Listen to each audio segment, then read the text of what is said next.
안녕하십니까, 김성구입니다.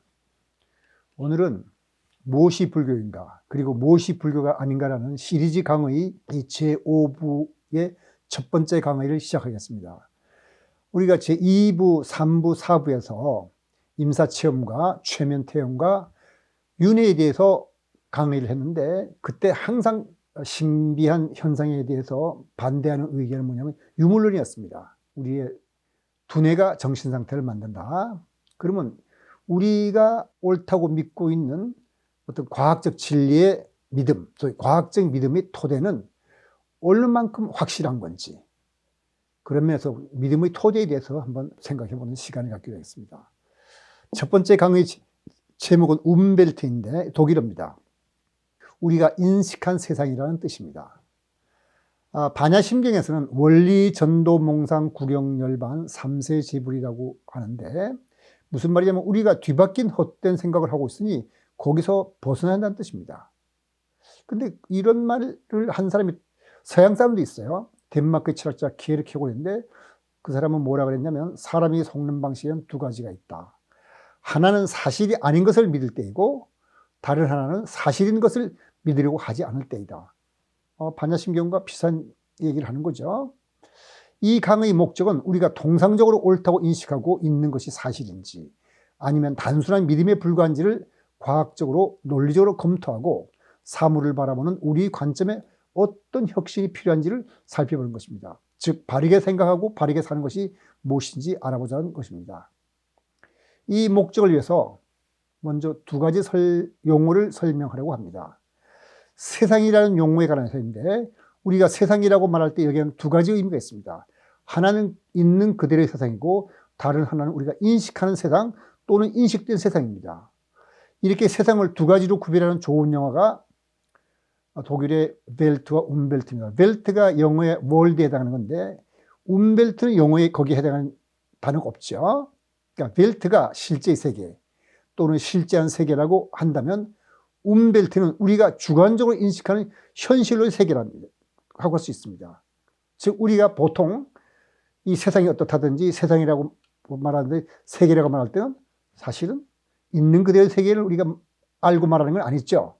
우리가 인식한 세상이니까 움벨트를 말하는 겁니다. 참고로 말씀드리자면 불교에서는 세상을 유의와 무의로 나누고, 플라톤은 이데아와 현상계를 나누고, 칸트는 물 자체와 현상계 이렇게 나누는데, 이거하고 비교할 필요는 없습니다. 벨트, 움벨트. 왜냐하면 여기에서 지금 말씀드린 이 무의, 유의, 이데아 현상, 누메론 현상은 철학적으로 굉장히 고심해서 만든 거고, 벨트와 움벨트는 느슨한 개념이기 때문에 직접 비교할 필요는 없습니다. 움벨트는 우리의 감각기관으로 정보를 얻고 우리의 이성으로 판단하는 세상입니다. 즉 우리가 일상적으로 경험하는 세계입니다. 감각기관이 다르면 그들이 느끼는 세상은 달라지게 마련일 겁니다. 그럼 누가 보는 세상이 옳을까요? 이건 의미 없는 물입니다. 모든 생명체는 단세포 생물인 박테리아까지도 자신이 느끼고 감각하는 세계가 있습니다. 즉 모든 생명체에게는 저마다의 움벨트가 있습니다. 움벨트에 대해 네덜란드 출신의 영장류학자 프란스 드 발이 이런 말을 했습니다. 아주 설명을 잘했는데요. 각 종마다 들려줄 만한 제 나름의 인지 얘기가 있다. 그러니까 자기가 인식하고 아는 세상이 있다는 거죠. 각각의 종은 제 나름의 생태와 생활 방식, 즉 자신만의 움벨트가 있으며 이것이 살아가기 위해 알아야 할 것이 무엇인지를 좌우한다. 단 하나의 종이 나머지 종의 모델이 될 수 없다. 그러니까 사람이 인식한 세상이 다른 생명체에게도 적용될 수는 없다. 그런 뜻입니다. 이것은 우리나라 번역이 되어 있는데, 동물의 생각에 관한 생각으로서 이 책 420페이지에 나오는 것을 제가 그대로 옮겨 쓴 겁니다. 여기서 이렇게 움벨트에 관해 얘기를 하는 것은 우리가 인식한 세상, 즉 우리가 옳다고 생각하는 것이 절대적으로 옳은 것이 아니며 어떤 조건이나 어떤 특수한 입장에서만 옳다는 것을 말하기 위함입니다. 이것은 과학적 진리도 포함합니다. 과학적 진리도 과학적 믿음의 바탕을 두고 있을 뿐, 이 과학적 믿음이 절대적으로 옳은 것은 아닙니다. 그러면 어쩌면 삶과 죽음도 우리의 감각적 인식과는 다를지 모릅니다. 우리 인간이 가진 움벨트의 몇 가지 모습을 한번 살펴보도록 하겠습니다. 우리가 인식하고 있는 세상에서 일어나는 물체 운동은 뉴턴의 고전력학에 의해서 거의 완벽하게 설명할 수 있는 것처럼 보입니다.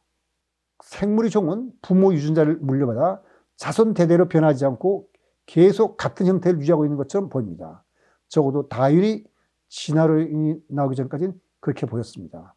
그리고 마음, 정신 또는 의식이라는 것은 두뇌의 활동에 의한 것처럼 보이고 삶과 죽음은 그것이 무엇이 논의해야 할 필요 없이 명확한 것처럼 보입니다. 이것이 인간의 움벨트입니다. 그런데 우리가 인식했던 것들 중에는 우리의 착각으로 밝혀진 것이 많습니다. 이제 우리의 사물들의 눈을 한번 돌려보죠. 소위 사물의 실제성입니다. 우리 거시세계에서 볼 때는 어떤 객관적 실제가 있고 여기에 물컵이 내가 보도 안 보도 있는 것처럼 보입니다. 그래서 제가 돌멩이를 예를 드는데 거기 보이는 돌멩이는 예쁘게 생긴 돌멩이는 거기에 대해서 우리가 색깔, 크기, 무게, 모양이라는 속성을 말함으로써 그 돌멩이를 구별합니다. 파란 돌멩이와 갈색 돌멩이와 흑색 돌멩이는 다른 거구나 이렇게 크기를 말함으로써.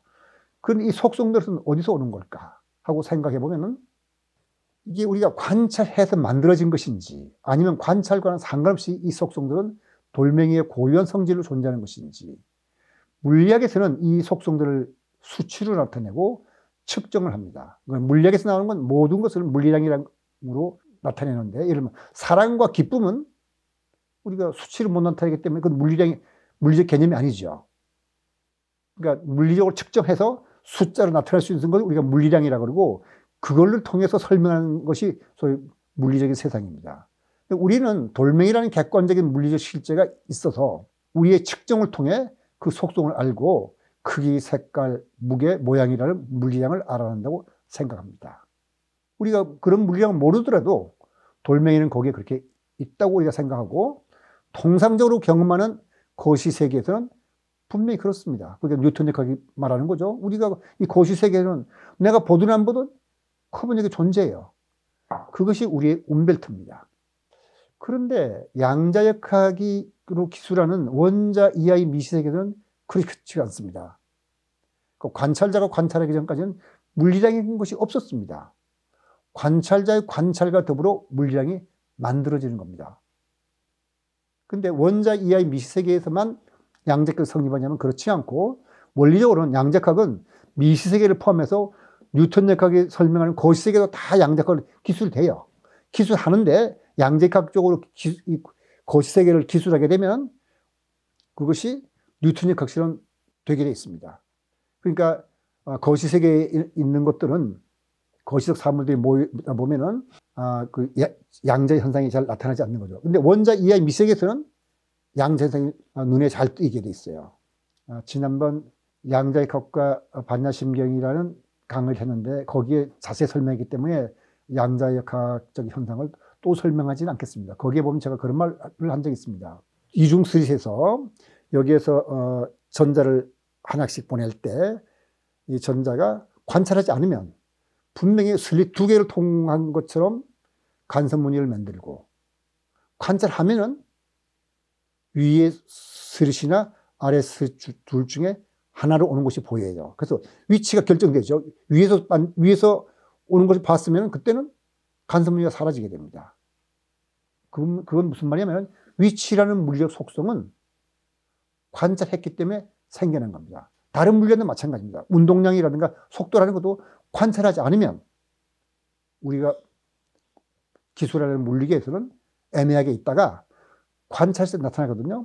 그것이 너무 이상해서 아인슈타인이 소위 그 유명한 EPR 패러독스라는 논문을 썼는데 그것과 관련된 실험에 의하면은 소위 양자 얽힘이라는 것이 나오게 됩니다. 뭐냐면은 그 입자가 이게 하나가 있던 것이 둘로 나눠집니다. 그래서 쉽게 말해서 전자와 양전자로 나눠졌다는 거죠. 근데 입자의 물리량으로서 처음에 0이었다면은 전자와 양전자가 나눠지게 되면 전자의 스피는 2분의 1, 양전자의 스피는 마이너스 2분의 1이 되게 됐습니다. 또는 전자가 마이너스 2분의 1 되면은 양전자는 2분의 1이 되게 되어 있습니다. 그러니까 측정하지 않으면 전자가 2분의 1인지 마이너스 2분인지 몰라서 2분의 1일 수도 있고 마이너스 2분의 1일 수도 있는데 아인슈타인이 주장한 건 이겁니다. 이것이 떨어져서 100광년쯤 떨어졌을 때, 100광년 떨어졌단 말은 뭡니까? 이 거리가 빛이 가는데 100년 걸렸다는 뜻이죠. 근데 여기서 2분의 1이라는 스핀량을 측정했다면 측정하자마자 양전자는 마이너스 2분의 되게 되겠습니다. 근데 아인슈타인이 지적한 건 이거죠. 여기 전자를 측정해서 2분의 1이라는 값을 얻었다는 것을 양전자한테 전달되려면 시간이 100년 걸려야 되는데 실제로는 측정하자마자 마이너스 2분이 되니까 이건 양전자가 원래 측정하든지 말든지 마이너스 2분이라는 스핀을 가진 것이다. 이렇게 사물의 실제성을 주장했습니다. 그래서 이것이 누가 맞는지 보어하고 아인슈타인하고 그 논란 끝에 존 스튜어트 벨이라는 영국의 물리학자가 만일 사물이 실제성이 있다면, 즉 관찰하지 않더라도 물리량이 결정되어 있다면 벨 부등식이라는 부등식을 만족시키게 되어 있습니다. 그렇게 만들어놨더니 미국의 존 클라우즈와 프랑스의 알란 아스페가 실험을 해서 벨의 정리가 도저히 벨의 부등식이 깨지는 결과를 얻었습니다. 벨의 부등식이 깨진다는 말은 사물의 실제성이 없는 거예요. 그러니까 측정했기 때문에 그 사물이 생긴 겁니다. 그래서 양자역학의 전통적 해석에서 살펴보면 벨의 정리가 유의한다는 것은 사물의 실제성을 부정하는 것이 됩니다. 그러니까 다시 말해서 물리량은 관찰자가 측정하기 전까지는 존재하지 않았습니다. 다시 말해서 관찰자의 측정과 더불어 물리량이 창조되는 건데, 참고로 말씀드리자면 1972년 클라우저가 실험하고 1982년에 아스페가 굉장히 정밀하게 실험을 해가지고 벨 정리가 깨지는 걸 발견해가지고 오스트리아 물리학자 안톤 차일링과 함께 2022년 노벨상을 수상했습니다. 적어도 노벨상위원회에서 이 사람들의 노벨상을 주었다는 것은 현재 물리학계에서의 정통적 해석에 의해서는 사물의 실제성은 부정되는 것이죠. 그러니까 물리량은 관찰자가 관찰했기 때문에 생기는 겁니다. 그래서 영국의 정보 물리학자 블래트코 베드는 이렇게 말합니다. 전자라는 것도 다른 것과의 상호작용을 통해 어떤 특정한 행동을 기술하는 어떤 명칭이다. 우리는 그 물체와 그 물체에 가지는 어떤 성질을 혼도서는 안 된다. 우리가 이름을 붙였다고 해서 그것이 실제 존재한다고 할 수는 없다. 이거는 블래티코 베드레에 쓴 물리법칙이 발견해온 책을 제가 그대로 263페이지에서 옮겨 쓴 겁니다. 그러니까 블래티코 베드레의 말은 이런 것이요. 우리가 물리적 대상을 상대로 어떤 물리량을 측정하고 그 측정된 물리량에 전자라는 이름을 붙인 것이지 전자라는 물리 실제가 먼저 존재하고 그 속성으로 전자의 물리량을 측정한 것이 아니라는 그런 뜻입니다.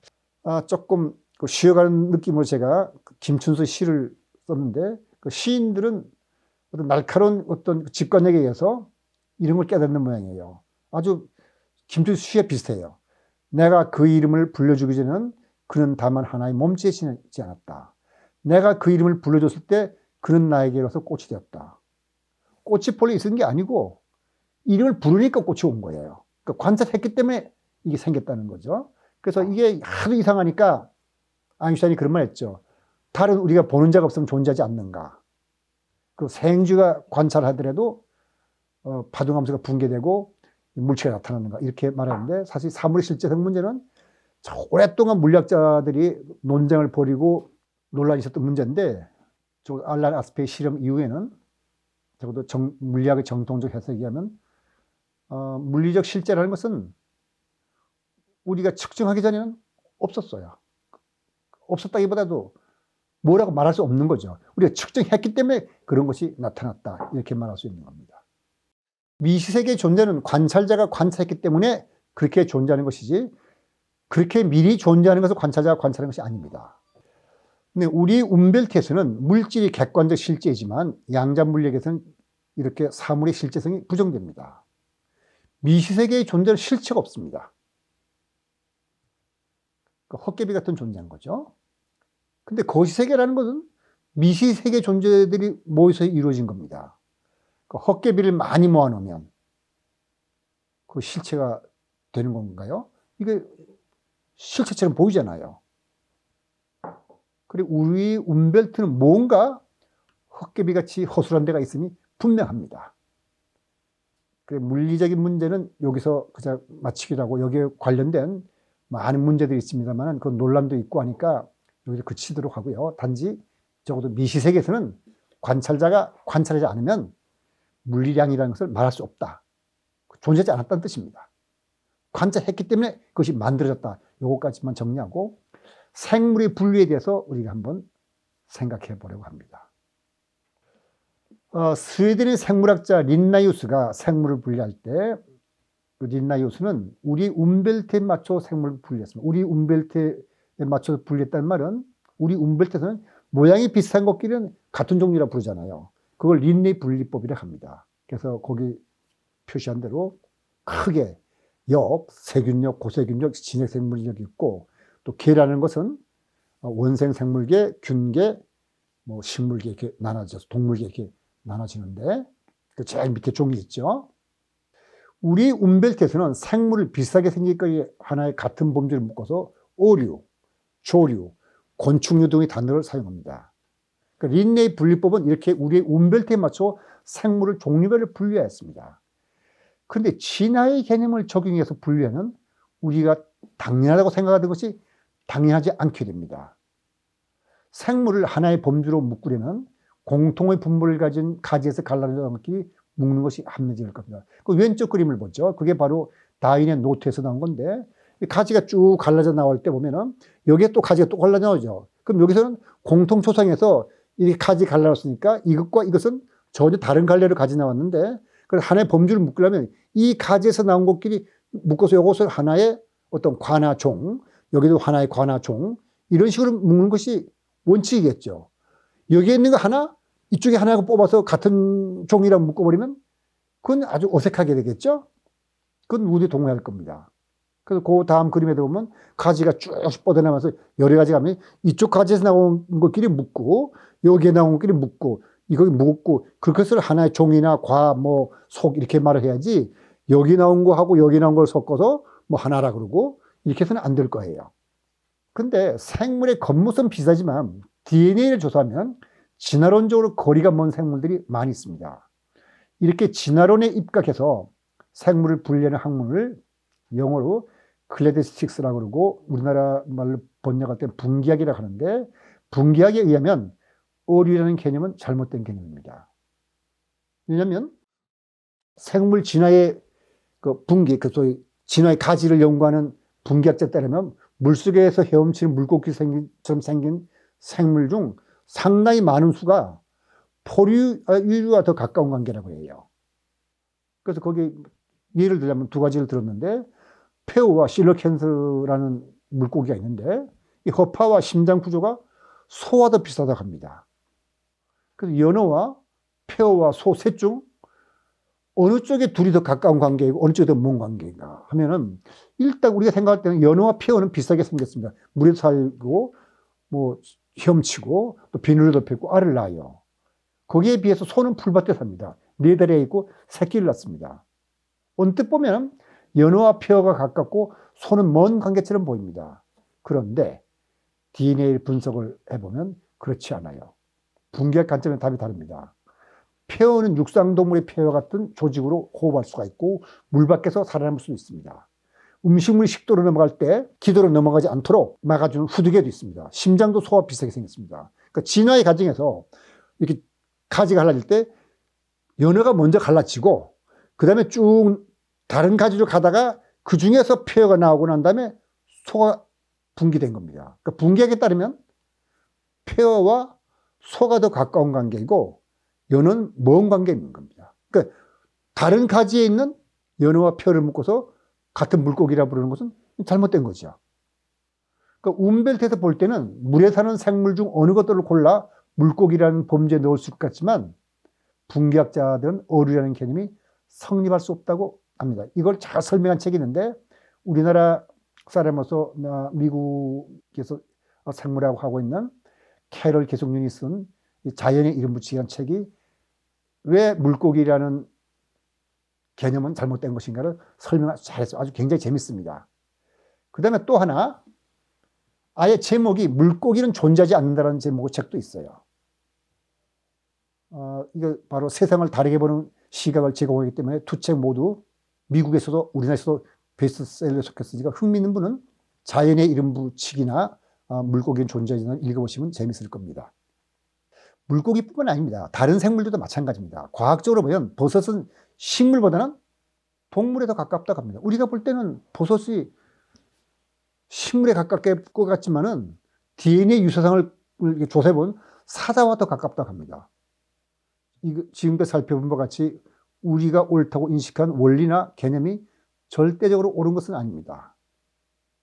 우리 움베르토는 굉장히 허술한 믿음에 의해서 이런 거라고 딱 정해놓은 거죠. 그렇다면 사회 문제는 어떤지, 또 삶과 죽음은 어떤지, 그리고 ESP라고 해서 우리의 오감이 아닌 제6감을 알아내는 어떤 현상들, 이런 것은 어떤지 우리가 한번 생각해 보기로 하겠습니다. 오늘 강의 여기서 마치도록 하겠습니다.